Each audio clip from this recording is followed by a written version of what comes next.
পূর্বাচলে কয়েক কাঠার প্লট চেয়ে সাবেক প্রধানমন্ত্রী শেখ হাসিনার কাছে আবেদন করেছিলেন চলচ্চিত্র অভিনেতা শাহরিয়ার নাজিম জয়। এমন একটি পত্র ছড়িয়ে পড়েছে সামাজিক যোগাযোগ মাধ্যমে।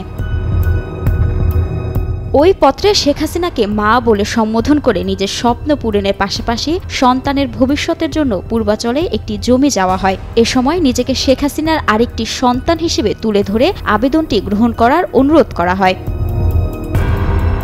পূর্বাচলের সমসাময়িক সকল শিল্পী ৫ থেকে ১০ কাঠা করে জমি পাওয়ার তথ্যও উঠে আসে ভাইরাল হওয়া ওই পত্রে। তবে সেখানে সময় মতো আবেদন করতে না পারায় পরবর্তীতে ঝিলমিল প্রকল্পেও আবেদন করার কথা জানান তিনি। এদিকে ভাইরাল হওয়া পত্রে সাবেক যুব ও ক্রীড়া উপমন্ত্রী আরিফ খান জয়ের নাম রেফারেন্স হিসেবে ব্যবহার করা হয়েছে।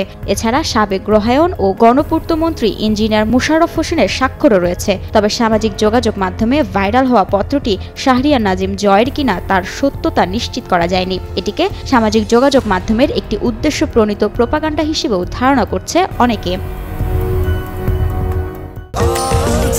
স্বাস্থ্যকর অল টাইম হানিকম, সব সময় অল টাইম হেলদি লাইফ।